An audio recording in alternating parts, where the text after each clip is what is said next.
లూకాసు సువార్త 2వ అధ్యాయము 14వ వచనాన్ని చదువుకుందాం. లూకాసు సువార్త 2వ అధ్యాయం 14వ వచనం. సర్వోన్నతమైన స్థలములలో దేవునికి మహిమయు ఆయనకిష్టులైన మనుషులకు భూమి మీద సమాధానము కలుగునుగాక. చేతులెత్తి స్తోత్రం చెప్పండి. గట్టిగా గట్టిగా ఊపుతూ హల్లెలూయా. బిడ్లారా, దేవుని వాక్యం సెలవిస్తూ ఉంది, ఆయనకిష్టులైన మనుష్యులు.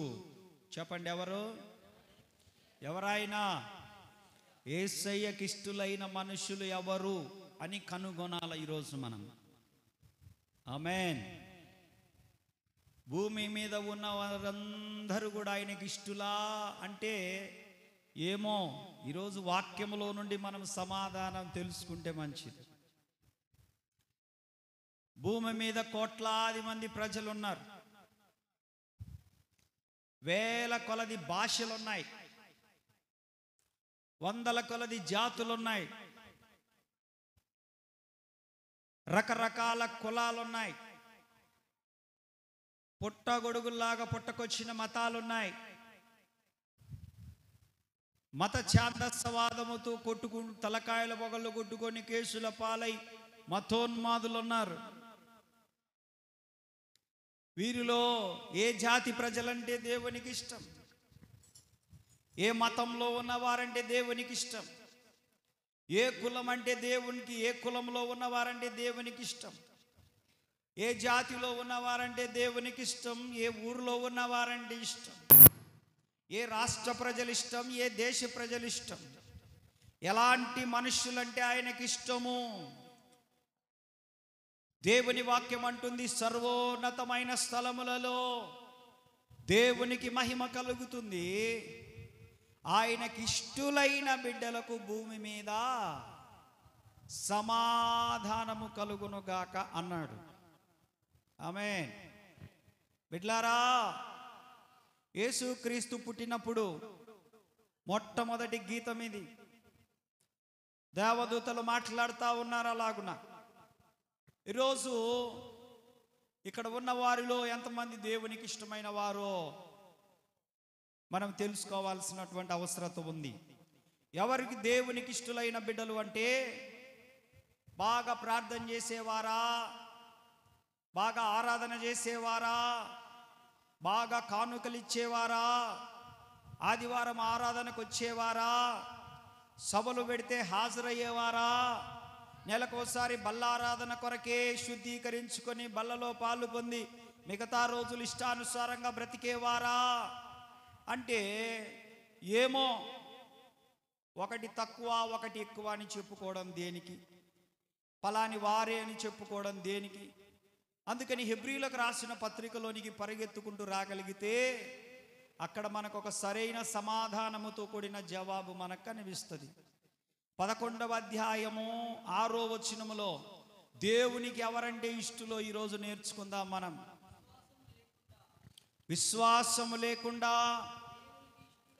దేవునికి ఇష్టులై ఉండుట అసాధ్యము. చాలు. ఎవరు దేవునికి ఇష్టలంటే, మొట్టమొదటిగా విశ్వాసము కలిగిన వారంటే దేవునికి ఇష్టము. దేవునికి స్తోత్రం. ఎవరండి ఇష్టము దేవునికి? ఎవరండి? చెప్పాలి. మౌన మునీశ్వరులందరూ నోరు తెరవాలి. చెప్పండి. మిమ్మల్ని హిమాలయ పర్వతాలకు పంపించాలనుకుంటున్నాను, కానీ నా దగ్గర డబ్బులు లేవు. అక్కడ మౌనంగా మీరు ఋషుల దగ్గర చక్కగా మీరు యజ్ఞాలు ఏంటేంటో ఉంటాయి, అవన్నీ చేసుకొని ఆ గోరీలలాగా తిరిగి వచ్చుదురుగాక. ఇష్టమా అలాగా? దేవునికి స్తోత్రం. చెప్పండి హల్లెలూయా. ఎవరు దేవునికి ఇష్టలంటే, బిడ్డలారా, దేవుని వాక్యం అంటుంది కదా, విశ్వాసము కలిగిన బిడ్డలంటే దేవునికి ఇష్టం. విశ్వాసం అంటే నమ్మకం. ఎవరి మీద నమ్మకం ఉంచాలి మనము? దేవుని మీద నమ్మకం ఉంచాలి మనం. దేవుని వాక్యం మీద నమ్మకం ఉంచాలి మనం. ప్రార్థన మీద నమ్మకం ఉంచాలి. నువ్వు చేస్తున్న ప్రార్థన మీద కూడా నమ్మకం ఉంచాలి. ఉపవాస ప్రార్థన మీద నమ్మకం ఉంచాలి. పరిశుద్ధమైన బిడ్డలు సంఘంలో చాలా మంది ప్రార్థనా పరులు ఉన్నారు. వారి ప్రార్థనల మీద నమ్మకం ఉంచాలి. అందరూ కలిసి ప్రార్థన చేస్తూ ఉంటారు. పరిశుద్ధ సమాజముగా కూడి ప్రార్థన చేసే ప్రార్థన మీద నమ్మకం ఉంచాలి. కాబట్టి విశ్వాసము కలిగి ఉండడము ద్వారా దేవునికి మనం ఇష్టలుగా మార్చబడతాం. కొంతమంది ప్రార్థన చేస్తారు కానీ వారు చేసే ప్రార్థన మీదనే వారికి విశ్వాసం ఉండదు. దైవజనుడు చేసే ప్రార్థన మీద విశ్వాసం ఉండదు. సంఘం చేసే ప్రార్థన మీద విశ్వాసం ఉండదు. సంవత్సరానికి ఒకసారి వాగ్దానం వస్తుంది, దాని మీద కూడా మరి ఎందుకు వాగ్దానం తీసుకుంటారో, ఎందుకు ముందు వరుసలో వచ్చి ప్రార్థన చేయించుకుంటారో, ఎందుకు ఫోన్లో ప్రార్థన చేయించుకుంటారో నేను ఎరుగను. కానీ విశ్వాసం లేకుండా మీరు ఎంత ప్రార్థనలు చేసినా ఆ ప్రార్థనలకు జవాబు రాదు. విశ్వాసం లేకుండా మీరు ఎన్ని వారాలు చర్చికి వచ్చినా మీకు బాగు కాదు. విశ్వాసం లేకుండా మీరు ఎన్ని ప్రయత్నాలు చేసినా ఫలము సఫలీకృతము కాదు. విశ్వాసం కలిగిన వారి ఎడల దేవుడు అంటున్నాడు, నేను వారిని ఇష్టపడుతున్నాను, వారి కుటుంబాలలో నేను సమాధానమును కలగజేస్తానని మాటిస్తున్నాడు ఆయన. ఆమేన్, హల్లెలూయా. ఈ విశ్వాసం ఎలా వస్తుంది అంటే వినుట వలన విశ్వాసం వస్తుంది. రోమీలకు రాసిన పత్రికలకి రాగలిగితే 10వ అధ్యాయం 7వ వచనంలో, రోమా పత్రిక 10వ అధ్యాయం 7వ వచనంలో ఒక మాట మనకు కనబడుతుంది. నీకు విశ్వాసం ఎలా వస్తుంది, నమ్మకం ఎలా కుదురుతుంది, నీకు ఎలా దేవుని పైన నమ్మకం కుదురుతుందో ఒక మాట మనం చదువుకుందాం. రోమా పత్రిక 10వ అధ్యాయం 7వ వచనం. అయితే వినుట వలన విశ్వాసము కలుగును. వినుట క్రీస్తును గురించినటువంటి మాట. ఎవరి గురించి మనం వినాలి? దేవుని మాటలు వినాలి. ఆమేన్, హలో, వింటున్నారా? ఎవరి మాటలు వినాలి? మనము దేవుని మాటలు వినాలి. దేవుడు గొప్పవాడు, దేవుడు సర్వశక్తిమంతుడు. దేవుడు చెవిటి వారికి చెవులనిచ్చాడు, కుంటి వారికి కాళ్ళనిచ్చాడు, గుడ్డి వారికి చూపునిచ్చాడు, పక్షవాతం కలిగిన వారిని శుద్ధి చేశాడు, కుష్ఠరోగులను బాగు చేశాడు, చనిపోయి సమాధిలో ఉన్న వారి సహితము ఆయన తిరిగి లేపాడు. కనుక నీ సమస్య నా సమస్య ఎంత, నీ కష్టము నా కష్టం ఎంత, నీ బాధ నా బాధ ఎంత, నీకున్న పరిస్థితులు నాకున్న పరిస్థితులు ఎంత, ఆయన కను సైగ చేస్తే చాలు మన పరిస్థితులన్నీ కూడా మారిపోతాయి. విశ్వాసం ఉందా? అయితే స్తోత్రం చెప్పండి. విశ్వాసం ఉందా? అయితే ఆమేన్ చెప్పండి. నమ్ముతున్నారా? చప్పట్లు కొట్టండి. లేదనుకుంటే ఏమి లేదు ఇక.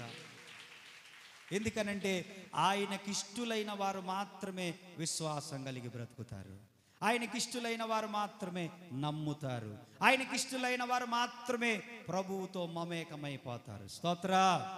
దేవుని వాక్యం అంటుంది, ఎవరయ్యా ఆయనకిష్టులనంటే విశ్వాసం కలిగి ఉండండి అని అంటుంది. విశ్వాసులంటే ఆయనకిష్టం, విశ్వసించేవారంటే ఆయనకిష్టం. ఆయన కార్యాలను నమ్మాలి, ఆయన అద్భుతాలను నమ్మాలి, ఆయన స్వస్థతలను నమ్మాలి. దేవుడు క్యాన్సర్ పేషెంట్లను కూడా బాగు చేశాడు, ఎయిడ్స్ పేషెంట్లను బాగు చేశాడు, కుష్టు రోగులను బాగు చేశాడు, పెంట కుప్పల మీద నుండి బీదలను పైకి లేవనెత్తి ధనవంతులుగా మార్చాడు. అసలు ఉద్యోగమే రాదనుకున్న వాళ్ళకు ఉద్యోగాలు ఇచ్చాడు. ఇక నీ జీవితం అంతే, నీ బ్రతుకంతే, నీ పరిస్థితి అంతే. నువ్వు ఇలాగనే ఉండాలనుకున్న వాళ్ళను అనేకులకు ఆశీర్వాదకరంగా మార్చి నిలబెట్టినటువంటి గొప్ప దేవుని సమక్షంలో ఉన్నాము. కాబట్టి మనం విశ్వసిస్తే మనకు కష్టమైన కార్యాలకు ఆయన ఇష్టముగా చేసి పెడతాడు మన కోసం. అవి మనకు కష్టమే కావచ్చు, అవి మనకు ఇబ్బందే కావచ్చు, అయిన మనకు బరువే కావచ్చు, భారమే కావచ్చు. యేసయ్యకు అసాధ్యమైనది ఏదైనా ఉన్నదా? నో. గతించిన వారాల్లో ఆవులన్న గారు మనకు ఒక సాక్ష్యం చెప్పాడు. 15 సంవత్సరాల నుంచి వాళ్ళ కుమార్తె భార్య బిడ్డలు నేర్చుకొని పిల్లలందరూ కలిసి వాళ్ళ ఇంట్లోనే ఉంటే 2 రోజులు ప్రార్థనకు రావడం ద్వారా యేసయ్య మాట్లాడాడు. మాట్లాడడం ద్వారా కుటుంబము కట్టబడింది. చప్పట్లు కొడుతూ దేవుని గణపరుద్దాం. వాళ్ళు పుట్టింటికి మళ్ళీ వెళ్ళిపోయారు వాళ్ళంతా కూడా. ఎందుకు ఈ మాటలు చెప్తున్నానంటే మన సమక్షంలోనే సజీవ సాక్ష్యాలు ఉన్నాయి కదా అని చెప్తున్నాను నేను. స్తోత్ర. హల్లెలూయా, హల్లెలూయా. ప్రియమైన వారలారా, వినుట వలన విశ్వాసం కలుగుతుంది. ఎవరి మాటలు వినాలి? యేసయ్య మాటలు వినాలి, దేవుని మాటలు వినాలి. మనం దేవుని మాటలలో జీవం ఉంది, దేవుని మాటలలో స్వస్థత ఉంది, దేవుని మాటలలో పునరుజ్జీవం ఉంది. దేవుని మాటలు చనిపోయి సమాధి చేయబడి లోయలో పడిపోయి ఎండిపోయిన ఎముకలుగా ఉండి చర్మము లేక జీవము లేక దానికి ఉన్న ఎముకలు మాత్రమే మిగిలిపోయి దానికి ఏమీ లేక ఉన్నటువంటి ఎండిపోయిన ఎముకల లోయలో ఉన్నటువంటి వాటిని కూడా యేసయ్య ఒక్క మాట తనను మాట్లాడమని చెప్తే దైవజనుని నోటిలో నుండి వచ్చినటువంటి జీవపు వాక్కు ద్వారా ఎండిపోయిన ఎముకలకు మాంసము పొదిగించబడి జీవముతో నిలబెట్టినటువంటి గొప్ప దేవుడు. నీ కష్టము నా కష్టం ఎంత, నీ సమస్య నా సమస్య ఎంత, నీ శోధన నా శోధన ఎంత, నీ బాధలు నా బాధలు ఎంత, ఆయన చెయ్యాలని తలంచాలే గాని, ఆయన చెయ్యాలని ఉద్దేశించాలే గాని, ఆయన చెయ్యాలని ఆలోచన రావాలి గాని, ఆయన చెయ్యాలని కనుదృష్టి ఉండాలి గాని చీటికెలో చీటికెలో చీటికెలో నీ పరిస్థితిని సమాధానకరంగా మార్చగలిగిన దేవుడు ఆయన. ఈరోజు అట్టి కార్యములు నీ పట్ల జరుగునుగాక, ఈ మాసములో జరుగునుగాక, అట్టి కృప కలుగునుగాక, నీకు నీ బిడ్డలకు నీ కుటుంబానికి కలుగునుగాక. ఆయన మాటలు వినేవారంటే ఆయనకి ఇష్టం, విశ్వాసం కలిగిన వారంటే ఆయనకి ఇష్టం. వినుట వలన విశ్వాసం కలుగుతుంది, దేవుని గురించిన మాటల వలన. ఒక మాట ఉంది ఇర్మియా గ్రంథంలో 7వ అధ్యాయంలో 8వ వచనంలో అంటాడు, మనం అలాంటి చేయకూడదని చెప్తున్నాను. ఏమని అంటాడు? ఇర్మియా గ్రంథం 7వ అధ్యాయం 8వ వచనం చదవండి. ఇదిగో మా అబద్ధపు మాటలను మీరు నమ్ముకొనుచున్నారు, అవి మీకు నిష్ప్రయోజనము. అబద్ధాలు నమ్మే బిడ్డలు ఉన్నారు. అబద్ధాలు నమ్ముకోగాకండి. అబద్ధాలు నమ్ముకుంటే అవి మీకే ఉపయోగం ఉండదు, మీరు నష్టపోతారని వాక్యం చెప్తా ఉంది. లోక వార్తలను నమ్ముకోగాకండి, దానివల్ల మీకు ఏ ఉపయోగం ఉండదో, నష్టపోతారు. చెప్పుడు మాటలను నమ్ముకోగాకండి, మీకు ఏ ఉపయోగం ఉండదో, మీరు నష్టపోతారు. ఏదైనా మనకు ఉపయోగపడేది, మనకు పనికొచ్చేది, మన బ్రతుకులు మార్చేది, మన స్థితిగతులను మార్చేది ఏదైనా ఉందనంటే యేసుక్రీస్తు మాట, అది బైబిల్లో ఉంది. ఆ మాటలను నమ్ముకుంటే మనకు ప్రయోజనం కలుగుతుంది. స్తోత్రం చెప్పండి, చెప్పాలి వెనకున్న వాళ్ళు అందరూ. ఒకటి, ఎవరు ఆయనకిష్టులు? ఎవరు ఆయనకిష్టులు? ఎవరు ఆయనకిష్టులు? వినుట వలన ఎలా వస్తుంది విశ్వాసము? ఎవరి గురించి వినాలి? లోకపు వార్తలు వినకూడదు, పనికి మాలిన మాటలు వినకూడదు, వాళ్ళు ముసలమ్మ ముచ్చట్లు చెప్పుకునే వారి దగ్గర కూర్చొని విని సంసారాలు కుటుంబాలు పాడు చేసుకోకూడదు. అందుకే దేవుని వాక్యం అన్నది వాటి వల్ల మీకు నిష్ప్రయోజనం. అబద్ధపు మాటలు ఆలకించడం ద్వారా నిష్ప్రయోజనము. జీవితాలు పాడైపోతాయి, కుటుంబాలు చెదిరిపోతాయి, అనుమానాలు ఇంకా మెరుగైపోతాయి, మెండైపోతాయి, వాటి వల్ల నష్టపోతాం మనం. అవి దూరమైపోవును గాక. రెండవది, ఎవరంటే దేవునికి ఇష్టలు. రోమీలకు రాసిన పత్రిక 14వ అధ్యాయం 18వ వచనం. Come fast. రోమా 14:18 చదవండి. ఎవరు ఆయనకి ఇష్టలు?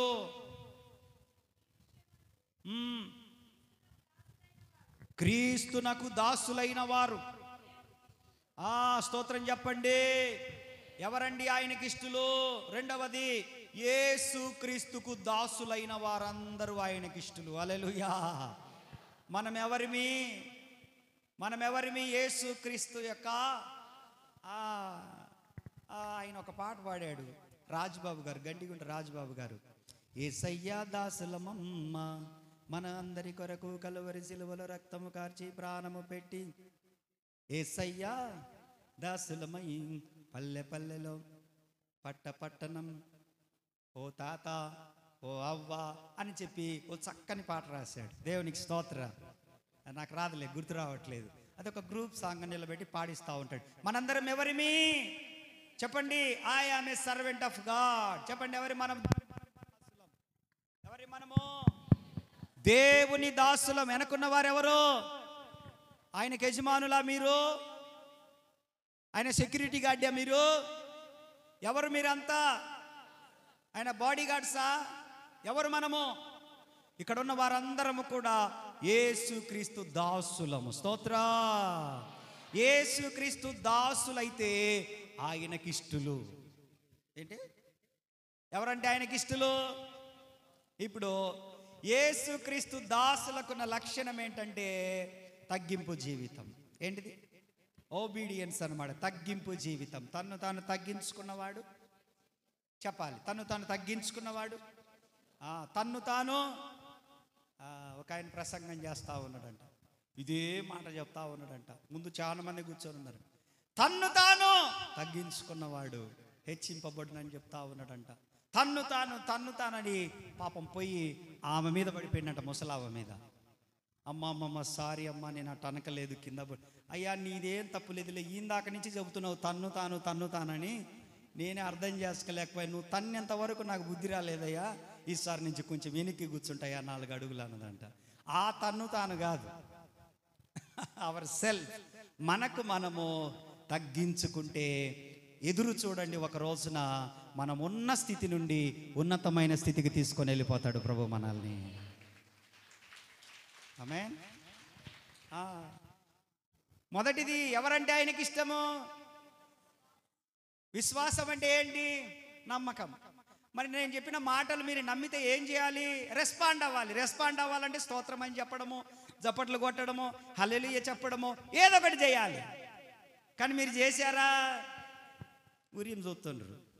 ఏమనంటే ఇది ఒకటి నేర్చుకున్నారు, ఉచితమైంది కాబట్టి, ఉపయోగం లేదు. స్తోత్రం చెప్పండి. మనము ఆయనకు దాసులము. దాసులు ఎలా ఉంటారు? బీ ఒబీడియంట్ అన్నమాట. మనం తగ్గించుకొని ఉండాలి. మనం ఎలా ఉండాలా? దేవుని సన్నిధిలో తగ్గించుకొని ఉండాలి. ప్రతి దాంట్లో తగ్గింపు జీవితం కనపడాలి. మనం కనపడాలనే లక్షణం మనకు ఉండకూడదు. నేను కనపడాలి అనే లక్షణము ఉండకూడదు. నేను మరుగై చెప్పండి, ఎలా ఉండాలి? మరుగై ఉందుముగాక. ఫ్యాన్ తిరుగుతూ ఉంది. ఫ్యాన్ తిప్పేది ఏంటిది? ఫ్యాన్ ఏం తిప్పుతుంది? కరెంటు కనపడుతుందా? ఫ్యాన్ కనపడుతుందా? ఇప్పుడు కరెంట్ ఏమైపోయింది? ఇప్పుడు మనలో జీవం ఉంది. మనలో జీవం ఉంది. మనం మట్టి శరీరం. ఈ జీవాన్ని ఇచ్చినోడు ఎవడో? కనపడుతుంది మనమా? ఆయన మరుగైపోయాడు.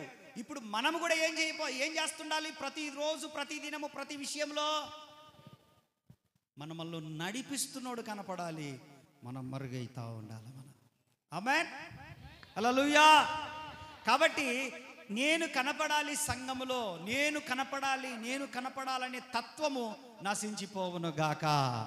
నాలో నుండి ప్రభువు కనపడాలనే మనస్తత్వం బయటికి వచ్చును గాక. నా ద్వారా ప్రజలు రక్షింపబడాలనే మనస్తత్వం వచ్చును గాక. ప్రభువు కనపడాలి మన ప్రవర్తనలో. ఆమేన్. మన క్రియలలో ఎవరు కనపడాలి? చెప్పండి, ఎవరు కనపడాలి? మన క్రియలలో, మన ప్రవర్తనలో, మన వైఖరిలో, మన చేష్టాలలో ఎవరు ఫోకస్ అవ్వాలి? ఎవరు ప్రజెంట్ అవుతా ఉండాలి? ఎవరు చెప్పరే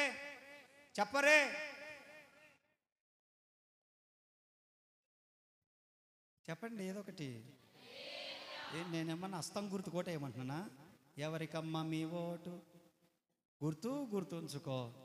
అది కాదు కదా. నేను చేతి ఎత్తినంటే అర్థం ఏంటి? మరి చెప్పరే, చెయ్యెత్తి. తగ్గించుకోవాలి. తన్ను తాను తగ్గించుకున్నవాడనంటే యేసయ్యకి ఇష్టం. ఆమేన్, హల్లెలూయా. తగ్గించుకోవాలి. మనం మరుగైపోవాలి. ఆమేన్. దేవుని వాక్యం అంటుంది కదా, చిత్తము ప్రభువా, నేను నీ దాసుడను, నీ దాసురాలిని, అంతే, ఇంకంతకు మించి నేనేమి కాను. ఆమేన్. ఏంటి? నీ దాసుడను, నీ దాసురాలిని, అంతకు మించి నేనేమి. ప్రభు అంటాడు, అయితే నువ్వు నాకు ఇష్టము, అయితే నీ కుటుంబానికి సమాధానం కలుగుతుంది, అయితే నీ ద్వారా నేను మహిమపరచబడతాను కూడా. అది దేవుని కోరిక. మన ద్వారా ఆయన గ్లోరిఫై అవ్వాలి. ఆమేన్, హల్లెలూయా. రెండవది ఏంటిది? ఎవరంటే ఆయనకి ఇష్టము? తను తాను దాసులు ఎలా ఉంటారు? ఆ? ఏం చెప్తే అంతవరకే, అంతకు మించి చేయకూడదు దాసులు అనేవాళ్ళు. అర్థమవుందా? ఏది చెప్తే అంతే చేయాలి, అంతకు మించి చేయకూడదు. కొంతమంది ఎక్స్ట్రాలు చేస్తూ ఉంటారు. ఎక్స్ట్రాలు నువ్వు ఎంత చేసినా నీకు ఎక్స్ట్రా ఫండ్ ఏం రాదు, దేవుని దగ్గర నుంచి ఎక్స్ట్రా రివార్డ్ ఏం రాదు. చెప్పిన దానికే దేవుడు జీతం ఇస్తాడు, ఎక్స్ట్రాకి ఇవ్వడు. ఒక యజమానుడి దగ్గర ఒక పనివాడు వచ్చాడంట. అయ్యా, నాకు ఏదన్నా పని ఉంటే అయ్యా, నా బిడ్డలను పోషించుకోవడానికి ఇబ్బంది అయింది. ఏం పని చేస్తావురా? ఏం చెప్పినా చేస్తానయ్యా అని. చెప్పిందే చేయాలి. అలాగేనా? చెప్పిందే చేస్తానయ్య. మరలా ఆలకించు, చెప్పిందే చేయాలని. వినపడిందయ్యా, చెప్పిందే చేస్తాను. మూడోసారి చెప్తున్నా, చెప్పిన వరకే చేయాలి. ఓకే, ఇగో ఆ గోడ కాడ ఇటుకలు ఉన్నాయి, గేటు కాడ పేర్చిరా అని చెప్పిండంట. ఆ గోడ కాడున్న ఇటుకలు మొత్తం కూడా గేటు దగ్గర పేర్చాడంట. సాయంత్రం అయింది. అయ్యా చేశాను. ఏం చేసావురా? అయ్యా, గోడ కాడున్న ఇటుకలు మొత్తం గేటు కాడ పేర్చానయ్యా. ఓకే, ఇదిగో జీతం. మళ్ళా ఉదయాన్నే వచ్చాడు. అయ్యా, ఈరోజు ఏం పని చేయాలి? గేటు కాడున్న ఇటుకలు మొత్తం గోడ కాడ పేర్చు. ఇదేంది, నిన్ననే కదా ఇక్కడికి మార్చాను. సర్లే మనకెందుకు. మళ్ళీ గేటు కాడున్న ఇటుకలు మొత్తం గోడ కాడికి వచ్చేసి అయిపోయింది. ఏం పని చేసావురా? అయ్యా, గేటు కాడున్న ఇటుకలు మొత్తం గోడ కాడికి మార్చాను. మళ్ళీ మరుసటి రోజు వచ్చాడు. అయ్యా, ఈరోజు ఏం చేయాలి? గోడ కాడున్న ఇటుకలు మొత్తం గేటు కాడికి పేర్చు. సరే అని చెప్పేసి గోడ కాడున్న ఇటుకలు మొత్తం ఆ రోజు సాయంత్రం జీతం ఇచ్చాడు. మరుసటి రోజు ఈయన లేడు, యజమానుడు లేడు. ఇక ఉదయాన్నే వచ్చాడు. అమ్మగారు, అయ్యగారు ఏడండి? అయ్యగారు పట్టణానికి వెళ్ళాడు రా. ఈరోజు ఏం పని చేయాలి? ఏమన్నా తెలియదు. సరే, ఇంక అయ్యగారు ఉంటే ఏం చెప్తాను నాకు? ఇప్పుడు గేటు కాడున్న ఇటుకలను, అంతే కదా ఆయన చెప్పేది నాకు అనుకొని, మనోడు ఉదయం మొదలుకొని సాయంత్రం దాకా 5 గంటల దాకా గేటు కాడున్న ఇటుకలు మొత్తము గోడ కాడికి మార్చాడు. సాయంత్రం అయ్యేసరికి అయ్యగారు వచ్చిండంట. ఏందిరా ఈరోజు పని చేసినావు? అయ్యా, పని చేశాను. ఏం పని చేసావు నువ్వు ఈరోజు అంటే, గేటు కాడున్న ఇటుకలు మొత్తం అక్కడ. నిన్ను అక్కడికి ఎవడు మోయమన్నాడు నిన్ను? నేను చెప్పానా? ఈరోజు పని అక్కడనే.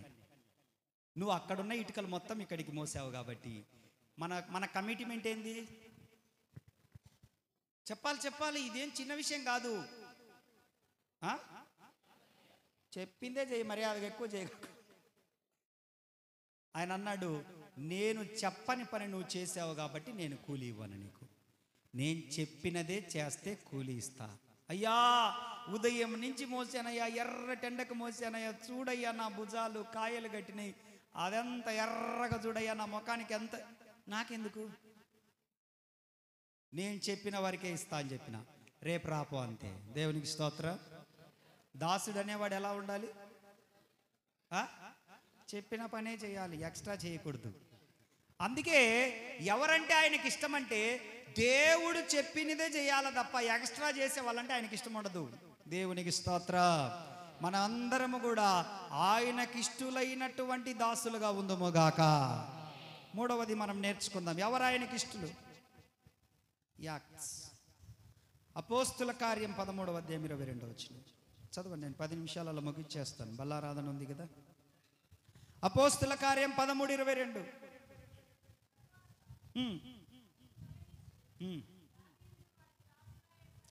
దావీదును వారికి రాజుగా నియమించును.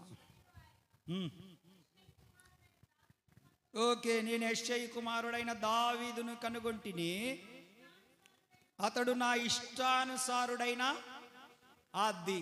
ఎవరంట ఆయనకి ఇష్టుడు? దావీదు. ఓకే, నా వైపు చూడాలి అనుకున్న వాళ్ళు అపోస్తుల కార్యం 13:22లో చదువుకున్నాం. అయిపోయిందా? మీరు చించి ఇంటికాడ చించుదురులే.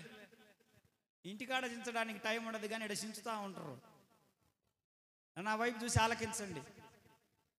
ఇప్పుడన్నా చదవండి, బైబిల్ తీసి ఓపెన్ చేసి ఏదో ఒకటి.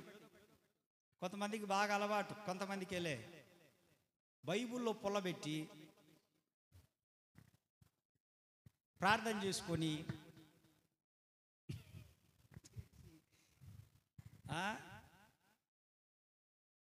ఏదొస్తే అది చదువుతుంటారు, అట్లా చదవకూడదు. ఇప్పుడు ఒకడు పాపం బాగా ప్రార్థన చేసుకున్నాడంట, ప్రభువా ఈరోజు నువ్వు ఏం చెప్తే అది చేస్తా అని చెప్పేసి బైబిల్ మూసేసి టకాన్ తెరిచిండంట.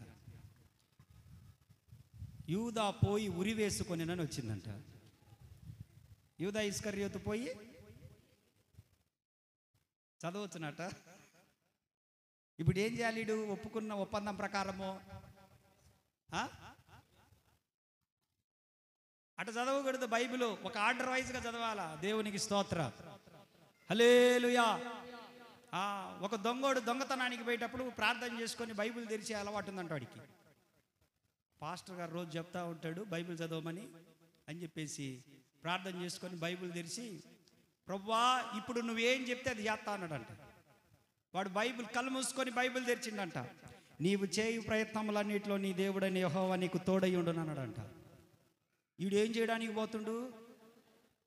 ఈ వాక్యం నెరవేరుతుందా?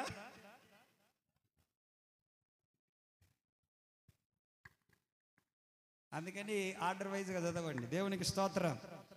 చెప్పండి చెప్పండి. అతడు నా ఇష్టానుసారుడైన మనుష్యుడు, నాకిష్టుడు. ఎవరి గురించి ఇది? దావీదు గురించి మాట్లాడుతా ఉన్నాడు. దావీదు దేవునికి ఇష్టానుసారుడైన దావీదు రోజుకు 3 సార్లు ప్రార్థన చేస్తాడు, 4 సార్లు ఆరాధన చేస్తాడు. ఎన్నిసార్లు? 3 సార్లు ప్రార్థన చేస్తాడు, 4 సార్లు చెయ్యెత్తి చూపించండి. నేను అనుకున్న వాళ్ళు చూపించట్లే, వాళ్ళు నిద్రపోతారని కదా. అందరు ఎత్తి చూపించండి. అమ్మనట ఒడిసమ్మ చెప్పాలన్నా మరి పేరు పెట్టి బాగుండదు. కానీ 3 సార్లు ప్రార్థన చేస్తాడు. ఊరే మీకు 3 లేకపోతే ఎట్టమ్మో అమ్మా, ఎట్టమ్మా మీతోటి 3 అంటే ఇయ్యమ్మా. 3 సార్లు ప్రార్థన చేస్తాడు, 4 సార్లు. మనం ఏం చేయాలి మరి ఈ రోజు నుండి? ఒక్కసారి చేయండి అమ్మా. రోజు ఒక్కసారన్న మోకరించండి. మీ ఇంట్లో రాత్రులలో శాంతక ఒక్కసారన్న. దేవునికి స్తోత్రం. ఎన్నిసార్లు? మీరు అందుకే నవ్వుతారని నేను ఎవరిని పేర్లు పెట్టి మీరు ఏందో అనుకుంటారు. మా టీం మాకుంటుంది, మీరు అతి చేయగాకండి.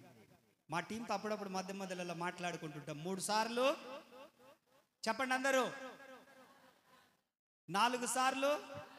ఇప్పుడు మనం కూడా ఏం చేయాలి? కనీసం రోజుకు ఒక్కసారన్నా ప్రార్థన ఎక్కడ చేయాలి? ఎక్కడ చేయాలండి? అరే మీ ఇండ్లలో చేయాలమ్మా.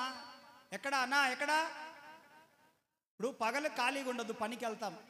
గురన్నా పగలు పనికి వెళ్ళిపోతాం, నో ప్రాబ్లం. కానీ నైటు రమేష్ అన్న, అబ్రాహ్మణ వింటున్నారా? పగలు పనికి వెళ్తాం, ఓకే. వింటున్నారా? నైటు ఏం చేయాలి శివయ్య? నైటు ఎంతసేపు చేయాలి? నీకు ఎంతసేపు చేయాలనిపిస్తే అంతసేపు చేయి, దానికి ఏం సమయం అక్కర్లేదు. అబ్బా అరగంట చేస్తేనే, గంట చేస్తేనే, 2 ఏం లేదు. నీ మనస్ఫూర్తిగా మోకరించి, నీ భర్త, నీ భార్య, నీ పిల్లలు నిద్రపోతూ ఉంటారు కదా, లేచి నువ్వు తప్పకుండా రాత్రులలో ఒక్కసారి లేస్తారా లేరా? ఓమ్మా అన్నా, నైట్ ఒక్కసారన్నా లేస్తామా లేమా? హలో, ఒక్కసారన్నా లేస్తా, కనీసం ఒక్కసారన్నా లేస్తారు కదా. ఒక్కసారి కూడా లేయట్లేదని అంటే వాళ్ళని ఏమనాలి? వాళ్ళని ఏమన్నా అనుకోండి మీరే. ఒక్కసారన్నా లేస్తాం కాబట్టి ఒక్క 5 నిమిషాలు నీ కుటుంబం కొరకు, ఒక్క 5 నిమిషాలండి.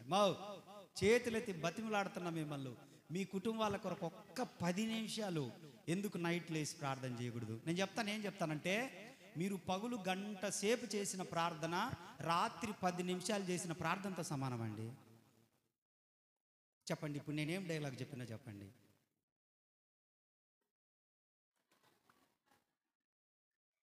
ముత గుదుత నేను ఏందది? పగులు గంట చేసిన ఒకటే, రాత్రులలో 10-15 నిమిషాలు లేచి. ఎందుకో తెలుసా? నువ్వు పగులంతది మర్చిపోయి ఉంటావు. అప్పుడే నువ్వు లేస్తే మైండ్ ఫ్రెష్గా ఉంటుంది. నీకు నువ్వు చేసే ప్రతి ప్రార్థన ఆకాశాన్ని చీల్చుకొని సింహాసనం కాడికి వెళ్ళిపోద్ది. ఆకాశాన్ని చీల్చుకొని వెళ్ళిపోద్ది. ఒక పావు గంట మోకరించలేవు, పుసులు దూడ్చుకుంటానే పుసులు దూడ్చుకుంటా పోయి మళ్ళా పండుకొని జొల్లు పడేటట్టు నిద్ర పోయి దిండంతా పాడు చేసి దుప్పటి పాడు చేసి వారానికి ఒక్కసారి ఉతుకుతావా? దిండు కవర్ తీస్తావా తీయవా? ఒక్కొక్కసారి నేను కూటాలకపోతే వన్న పండుగ అన్న కాసేపు పడుక అని చెప్పేసి పాపం వాళ్ళు నేను పెందల కాడిపోయినప్పుడు మంచం వేసి ఆ దిండి ఎత్తే దాన్ని చూస్తే నాకు వాంతి కొత్తుంటుంది. దానికంతా పిల్లోలది కారిపోయి ఉంటుంది. పిల్లోలకేసింటారు ఆ దిండు, అదంతా జొల్లు గారి కారి కారి అన్నీ సారలు పడి ఉంటుంది. పాస్టర్ వస్తున్నాడు శుభ్రమైంది ఇద్దామని కూడా ఉండదు. పాస్టర్ వస్తుండు శుభ్రమైన పల్లెంలో పెడదామని కూడా ఉండదు. పాస్టర్ వస్తుండు శుభ్రమైన గ్లాస్ ఇద్దామని ఉండదు. పాస్టర్ వస్తున్నాడు ఆ కుర్చీ తుడిచిపెట్టి కుర్చీ వేద్దామని ఉండదు. అట్టనే లోటాలలో 2 ఏళ్ళు పెట్టి గ్లాస్ ఇట్టనన్నయ్యారు. లోటాలలో 2 ఏళ్ళు పెట్టి అన్న తాగు. రాత్రులలో కొద్దిసేపు లేచి అలవాటు చేసుకోండి. నేను చెప్తున్నాను సేవకునిగా, మీరు రాత్రులలో లేచి కొద్దిసేపు దేవునితో గడపండి. తప్పకుండా కొన్ని వారాలు, కొన్ని నెలలు, 1-2 సంవత్సరాలు ఎదురు చూడండి. నేను అనుభవించి చెప్తున్నాను మీకు, నిజంగా మీకు సమాధానం కలుగుతుంది. అంతే, సమాధానకరమైన పరిస్థితులే జరుగుతాయి అంతే ఇంట్లో. నేను చేశాను కాబట్టి చెప్తున్నా. మా అమ్మతో పాటు మా అమ్మ రాత్రులలో నన్ను లేపేది, లేరా అంటే నేను లేయను. 12 దాకా సినిమా చూసి వచ్చింట నేను. అంటే మా ఇంట్లో టీవీ లేదులే, పక్కింట్లో ఉంది. హేవార్డ్స్ 5000 యాక్షన్ ధమాకా, భారతంలో అర్జునుడు, నేడే చూడండి. సమయం పోయినా మళ్ళా రాదు అని పదే అంటుంటే మనసంతా అబ్బా మళ్ళా వేయడండి ఈ సినిమా అని చెప్పేసి, దెయ్యాల కోట, గోస్ట్ రైడర్ అని చెప్పేసి రాత్రులలో పోయి చూస్తే ఆ దెయ్యాల కళలే వస్తుంటుంటాయి. నేను చూసి వచ్చింది అయ్యేగా. పాసుకులు ఇవ్వడానికి కూడా భయం, దెయ్యం ఉందేమో గుమ్మంగాడ అని. కొంతమంది నీచ నికృష్ట దౌర్భాగ్యమైన కళలన్నీ వస్తుంటాయి. అన్నా గల్ గల్ గల్ గల్ అనే శబ్దం వినపడ్డదన్నా రాత్రులలో. నడుచుకుంటూ పోయినట్టు అనిపించిందని. పోతే పోని దాన్ని, దాంతో ఏం పని? ఏందేందో బర్రె కళలు వచ్చినాయని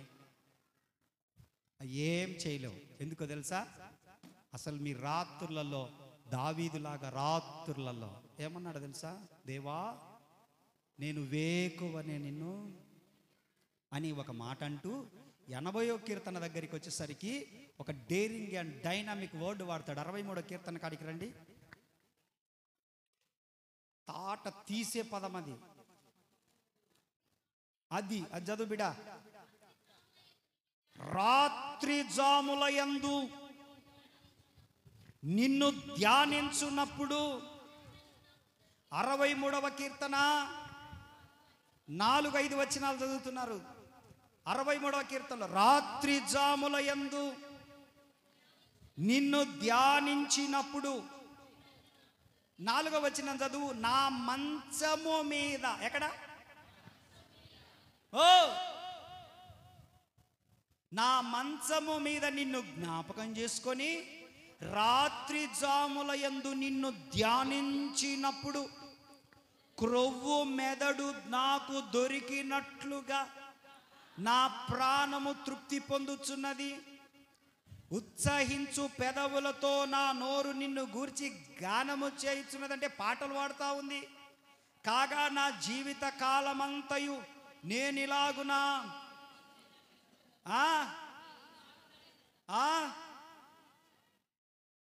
నాకు అర్థం కాకనే అంటున్నలే. ఏంటంట?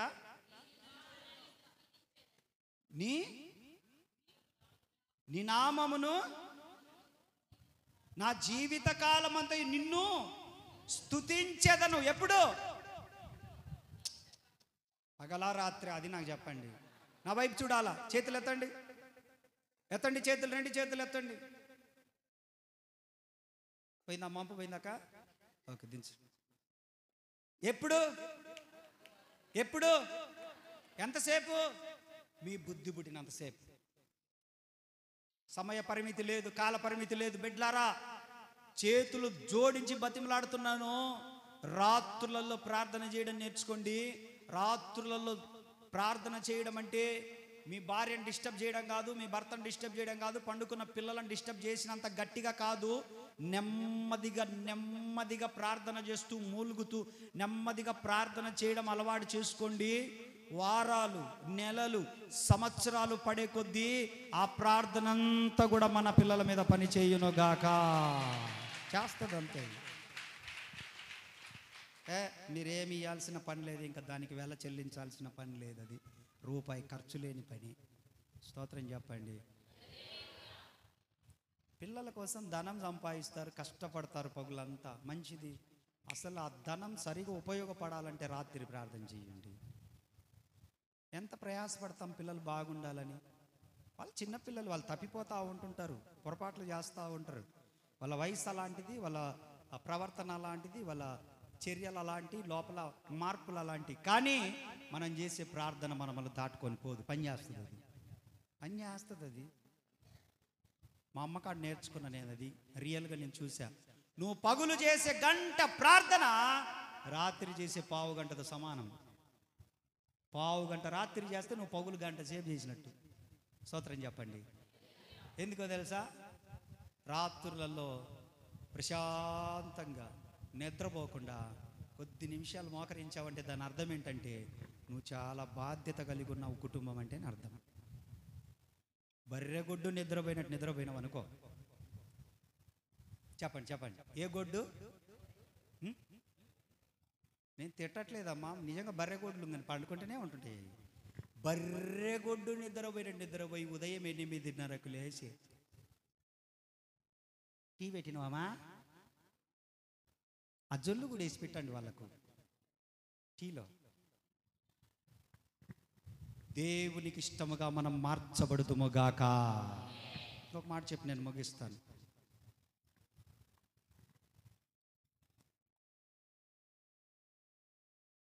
ప్రొవర్బ్స్లోనికి రండి అయ్యా. సామెతలు గ్రంథం 11వ అధ్యాయం 20వ వచనం.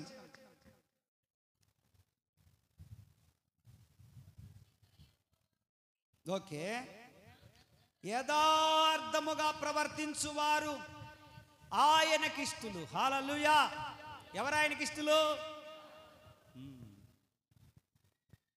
ఇంటిగ్రిటీ, యథార్థంగా ప్రవర్తించాలి, దాపరికం ఉండకూడదు, నమ్మకంగా ఉండాలి. ఆమె నమ్మకమైన వారికి మెండుగా.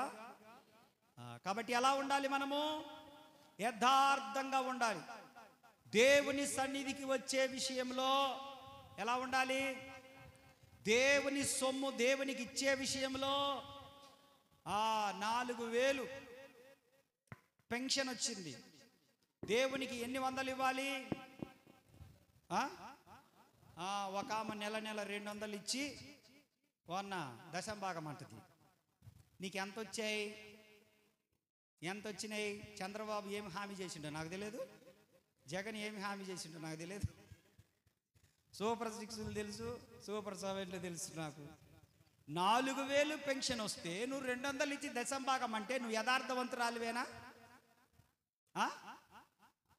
దేవుని వాక్యం అంటుంది, ఉపదేశము వినువారు, వినండి, ఉపదేశము వినువారు ఉపదేశించువానికి మంచి పదార్థములన్నిటిలో భాగమివ్వవలెననుంది. ఆమేన్. ఉపదేశం వినేవాళ్ళు ఉపదేశించువానికి మంచి పదార్థములన్నిటిలలో భాగమివ్వవలెను. అంటే ఏం చేయాలి? మనము మన దశమ భాగములు వారానికైతే వారానికి, నెలకైతే నెలకు నమ్మకంగా దేవునికి తీసుకొచ్చేవారంటే ఆయనకి ఇష్టలు. దేవునికి స్తోత్ర. హల్లెలూయా. యథార్థముగా ఉండాలి దేవుని సన్నిధిలో, మోసపూరితంగా ఉండకూడదు, యథార్థంగా బ్రతకాలి. నీకొచ్చిన పొదుపులో, నీకొచ్చిన లోన్లో, నీకు దేవుడిచ్చిన వాటిలో, దేవుడిచ్చిన దేనిలోనైనా యథార్థంగా దేవుని సొమ్మును దేవునికి కృతజ్ఞత కానుక రూపంలో, నువ్వు కష్టపడిందైతే దశమ భాగం రూపంలో, నీకు లోన్ వచ్చిందంటే అయితే దాంట్లో ఎంతో కొంత దేవునికి ఇచ్చే విషయంలో, లోన్ వచ్చింది అనుకోండి ఒక 5 లక్షలు, దాంట్లో మీరు దశమ భాగం ఇవ్వాల్సిన పని ఏం లేదు. దాంట్లో కొంచెం కృతజ్ఞత కానుక తీయాల మీరు దేవునికి. కృతజ్ఞత కానుక ఇవ్వాలి. ఒక 10,000, ఒక 20,000, ఒక 50,000 దేవునికి కృతజ్ఞత కానుక తీయాలి. దేవునికి స్తోత్రం, హల్లెలూయా. నెలకు ఒక 10,000 రూపాయలు నీకు జీతం వస్తుంది అనుకో, దాంట్లో తప్పకుండా మాత్రం నీ దశమ భాగం 1,000 రూపాయలు తీసి ఇవ్వాల్సిందే. నీకు వారానికి 3,000 వచ్చాయి అనుకో, శనివారం రోజు కొంతమందికి బట్టుబడి వస్తుంది, 3,000 వస్తే వారానికి నువ్వు 300 రూపాయలు దేవునికి తీసి పెట్టాలి, ఆ పోపుల డబ్బాలో పెట్టాలి. ఆదివారం తీసుకొచ్చి దేవుని సేవకునికి ఇచ్చి ప్రార్థన చేయించుకోవాలి. ఇది యథార్థత అంటే. దేవునికి స్తోత్ర. యథార్థవంతులంటే ఆయనకి ఇష్టము. దేవుని సొమ్మును దొంగిలించే యూదా ఇస్కరియోతులంటే కాదు. ఎవడు యూదా ఇస్కరియోతు ఏం చేశాడు? దేవుని సొమ్ములోనే దొంగతనం చేశాడు. ఎంత గ్రేటో చూడాడు. అందరూ మనుషుల కాడ కొడతాడు, దేవునికి అనే కొట్టిండాడు. అందుకే ఏమైపోయాడు చివరికి? ఉరేసుకొని పొట్ట పగిలి, ఉరేసుకుంటే చచ్చిపోయిందా? పొట్ట పగిలి పేగులు, వాస్తవానికి ఉరేసుకుంటే ఏం రావాలి? 4 రావాలి. ఏమొచ్చింది? పొట్ట పగిలి పేగులు బయటకు వచ్చేసింది. కాబట్టి దేవుని సొమ్మును దొంగిలించకండి. యథార్థత కలిగి ఉంటే ఆయనకి ఇష్టమైన బిడ్డలుగా మార్చబడతాం. స్తోత్రం చెప్పండి, హల్లెలూయా. మీలో కొంతమంది నమ్మకంగా ఇస్తూ ఉంటారు, కొంతమంది నమ్మకంగా ఫోన్పే కొడతా ఉన్నారు, మంచిది. కొంతమంది చేతికి ఇస్తూ ఉన్నారు, కొంతమంది ఇంటికి పిలిచి దశంభాగాలు ఇస్తూ ఉన్నారు. ఈ మధ్య కొంతమంది మరి ఏమైందో వారికి ఇవ్వడం ఆపేశారు. మరి ఎందుకు ఆపేశారో దేవుడే వారికి మారు మనసు ఇచ్చునుగాక. ఆమెన్ చెప్పండి. నేనేం వాళ్ళ బూతులు తిట్టలేదమ్మా, మారు మనసు ఇవ్వమని అడుగుతున్న ప్రభువుని. ఏమి ఇవ్వాలి? మారు మనసు ఇవ్వాలి. కొంతమంది ప్రతి ఆదివారం 10 రూపాయల కంటే ఎక్కువ దేవునికి ఇవ్వరు. కలిగి ఉన్న వాళ్ళు కూడా 10 రూపాయలు ఇస్తూ ఉన్నారు. ఆ దాంట్లో 10 రూపాయలే పెంచాలి మనము. దేవుడు మనల్ని ఆశీర్వదించే కొలది 10 నుండి 20, 20 నుండి 50, 50 నుండి 100, 100 నుండి 200, 200 నుండి 500 రూపాయలు అని చెప్పేసి దేవుడు మిమ్మల్ని ఆశీర్వదించే కొలది నేను చెప్పేది. ఇది బలవంతంగా కాదు. ఆశీర్వదించే కొలది దేవునికి ఇచ్చే స్థితి మారితే దేవుడు నీ ఆర్థిక స్థితులను మార్చేస్తాడు. ఆయన ఆర్థిక స్థితులు మారాలంటే దేవునికి ఇవ్వవలసినటువంటి సొమ్మును దేవునికి ఇస్తే ఆర్థిక స్థితులు మారుతాయి. లేకపోతే అలాగే కొనసాగుతూ ఉంటాయి. ఏదొక రోజు ఏదొక సమస్య వచ్చి దాచిన డబ్బంతా కూడా బంగారు పండ్లోడు పాషి పండ్లోడు దాచిపెడితే పాషి పండ్లోడు దాచిపెట్టాడు, ఎతకపోయింది దేవుడు.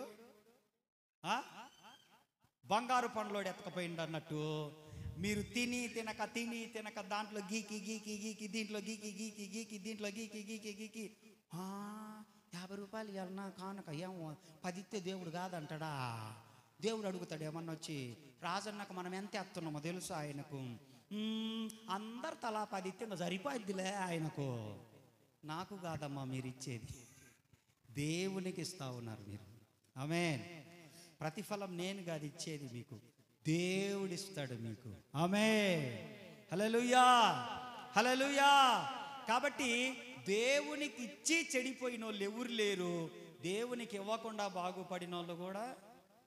చెప్పండి. ఇదేందో ప్రాస బాగుంది. దేవునికి ఇచ్చి చెడిపోయిన వాళ్ళు ఎవరు లేరు. దేవునికి ఇవ్వకుండా బాగుపడినోడు కూడా. చెప్పండి, ఎవరు ఆయనకి ఇష్టలు? దేవుని సన్నిధిలో, దేవుని సన్నిధికి వచ్చే విషయంలో, దేవునికి ఇచ్చే విషయంలో యథార్థంగా ఉండేవారంటే ఆయనకు ఇష్టలు. ఆయనకి ఇష్టలు, నమ్మకమైన వారి బిడ్డలు అని చెప్పి ప్రభు అంటాడు, నమ్మకమైన వారికి మెండుగా, ఫిల్ ఇన్ ద బ్లాంక్, మెండుగా మెండుగా, వెనక మెండుగా. ఎవరికి? నమ్మకంగా ఉందాం. దేవునికి స్తోత్ర. ఒక మాట చదువుకొని ముగించేసుకుందాం, ఇంకా చాలా ఉన్నాయి దాంట్లో, టైం అంతా ఇదైపోయింది. 2 కొరింథీయులకు రాసిన పత్రిక 5వ అధ్యాయం 9-10 చదవండి, నేను ముగించేస్తాను. బలారాధనలోకి వెళ్ళిపోదాం.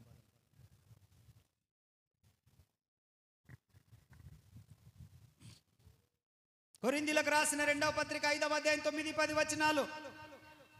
8వ అధ్యాయం యోహాను సువార్త 8:29 చదవండి. దేహమందున్నను దేహము విడిచినను ఆయనకిష్టులై ఉండవలనని. దేహమందున్నను చెప్పండి, నా వైపు చూడండి, ఇక నా వైపు చూడండి. తీశారా? కొరింథీయులకు రాసిన 2వ పత్రిక తీశారా? ఓకే, ఇప్పుడు చూడండి. దేహంలో ఉన్నను దేహాన్ని విడిచిపెట్టిపోయినను అంటే ఒక్క మాటలో మన భాషలో సచ్చినా బ్రతికినా. అంటే దేహం విడిచిపెట్టిపోవడం అంటే చచ్చిపోవడమే కదా. దేహంలో ఉండడం అంటే బ్రతకడం, దేహాన్ని విడిచిపెట్టిపోవడం అంటే చచ్చిపోవడమే కదా అర్థము. అంటే క్రైస్తవుడు అనేవాడు బ్రతికినా, చెప్పండి, బ్రతికినా, రెండవది చనిపోయినా ఆయనకు ఇష్టులై ఉండునట్లు బ్రతుకుదుముగాక. హల్లెలూయా. భార్య భర్తకి ఇష్టంగా ఉండాలని చూస్తూ ఉంటుంది. తల్లిదండ్రులు పిల్లలకు, పిల్లలు తల్లిదండ్రులకు, స్టూడెంట్ టీచర్కు, ఒక దాసుడు యజమానునికి. వాళ్ళకి ఇష్టంగా మనం బ్రతికితే బాగుంటుందని అనుకుంటా ఉంటుంటారు. కానీ వాటికి మించి ఎవరికి ఇష్టంగా బ్రతకాలి? మనం వాళ్ళు మెచ్చుకోవాలని, నీ భర్త నిన్ను బాగా మెచ్చుకోవాలని నువ్వు మంచి పట్టు చీర కట్టి మీ ఆయనకు తెలియకుండా మేకప్ చేయించుకొని వచ్చి ఈ హైబ్రోస్ని ఇలా చేసి, దీన్ని ఇలా చేసి, అంతా ఇలా చేసి, మొటిమెళ్ళన్నీ తీపిచ్చేసి, మచ్చలన్నీ తీపిచ్చేసి, స్టైల్గా దువ్విచ్చేసి. ఎందుకు? ఎవరికి బాగా కనపడాలి? ఎవరికండి? మీ ఆయనకు కనపడాలని ఏం చేస్తారు? కానీ ఇంట్లోనేమో ఒక దెయ్యాల నైటి వేసి, దెయ్యాల మొఖాలు వేసుకొని, సింపిరి జుట్టు వేసుకొని, ఇరబోసుకొని, జిడ్డు మొఖం వేసుకొని, స్నానం కూడా చేయకుండా ఏదన్నా ఫంక్షన్కి పోయేటప్పుడు ఏమంత బ్యూటీ లాగా తయారైపోయి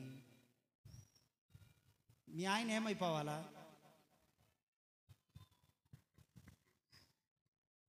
ఇది మీకు సరదాగుందా? ఇంట్లో ఉన్నప్పుడేమో ఆ సింపిరి జుట్టు, ఆ జిడ్డు ముఖం వేసుకొని నూనె ఇంత పెట్టుకుంటారు తట్టెడైతే, అది ఇట్టగారుతుంటది, మెడలని నల్లగా ఉంటుంది, అంత ఏందయ్యా అన్నం పెట్టాలనా చూస్తేనే తినబుద్ధి కాదు, పోయి వేసుకొని తినాలనిపించదు. ఎవరన్నా ఇంటికి వస్తున్నారంటే మాత్రం సపసప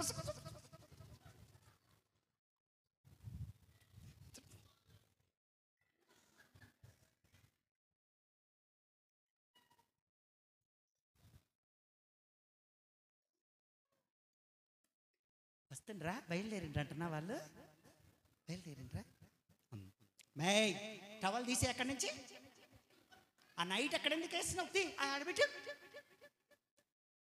గెస్ట్లు వస్తుండ్రీ, ఆ గిలాసులు వాడగాకు, వాళ్ళ గిలాసులదే, ఆ ప్లేట్లు. ఏ మీ ఆయన అటోడు కాదు, గుద్దుతే అటనే.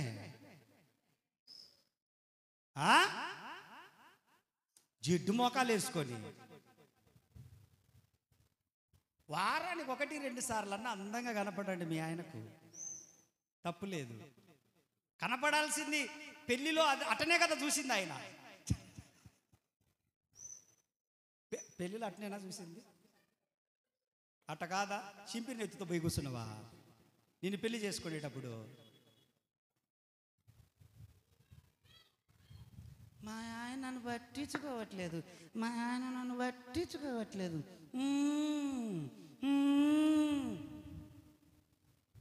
ఒక్కసారి పెళ్లి చూపులప్పుడు మీ ఆయన వచ్చినప్పుడు ఎట్టున్న పట్టుండి ఒకసారి. స్టేజ్ మీదకి పెళ్లి రోజు పోయినట్టు ఒక్కసారి ఆయన దగ్గర నిలబడి ఒక్కసారి నిన్ను కిడ్నాప్ చేసేస్తాడు, నిన్ను ఎత్తుకొని వెళ్ళిపోతాడు. దేవునికి స్తోత్ర. ఆయనకి ఇష్టలుగా బ్రతకాలి, ప్రభువుకి ఇష్టలుగా. పెండ్లి కుమార్తె సంఘాన్ని కూడా పరిశుద్ధాత్ముడు అలంకరిస్తూ ఉన్నాడు, జుడ్డుతో వదిలేయలేదు, అలంకరిస్తూ ఉన్నాడు. పరిశుద్ధతతోటి, ప్రార్థనా జీవితముతోటి, వరములతోటి, ఆత్మ ఫలములతోటి దేవుడు, పరిశుద్ధాత్మ దేవుడు సంఘాన్ని దేవునికి మంచిగా కనపడాలని చెప్పి సంఘాన్ని అలంకరిస్తున్నప్పుడు దేవుడు దాన్ని మెచ్చుకుంటాడు. అలాగే మనము కూడా కుటుంబంలో ఉన్నప్పుడు మన భర్తకు మనం ఆకర్షించబడినట్టుగా ఉంటాం. దేవుడు కూడా అలాంటి వ్యక్తినే ఇష్టపడుతున్నప్పుడు మనం ఇష్టలుగా మారకుండా ఎందుకు ఉంటాం? దేహంలో ఉన్నాను, దేహమును విడిచిపెట్టినను ఆయనకి ఇష్టలై ఉందుముగాక. కొడు చప్పట్లు. ఆయనకి ఇష్టలై బ్రతకాలి. ఆమేన్, హల్లెలూయా. ఆయనకి ఇష్టలమై బ్రతకాలి. రెండవది, ఆయనకి ఇష్టమైన కార్యాలు చేయాలి. అంతే. 8వ అధ్యాయంలో ఏమన్నాడు యోహాను సువార్తలో? ఆయనకి ఇష్టమైన కార్యములు అది. కాబట్టి బిడ్లారా, సర్వోన్నతమైన స్థలములలో దేవునికి మహిమ. ఆయనకి ఇష్టలైన బిడ్డలకు భూమి మీద సమాధానం కలుగుతుంది. ఎవరు ఆయనకి ఇష్టలు? 1, విశ్వాసం కలిగిన వారంటే ఆయనకి ఇష్టలు. రెండవది, తనను తాను తగ్గించుకునే వాళ్ళంటే ఆయనకి ఇష్టలు. మూడవది, ఆయన చిత్తాన్ని నెరవేర్చడం అంటే ప్రార్థనా జీవితం, ఆరాధనా భక్తి, దేవుని భయం కలిగిన వారంటే ఆయనకి ఇష్టలు. మనం దేహంలో ఉన్నను, దేహము విడిచినను ఆయనకి ఇష్టలై ఉండడానికి ప్రయత్నం చేద్దాం. ఆయనకి ఇష్టలైన వారందరికీ కూడా భూమి మీద సమాధానం కలుగుతుంది.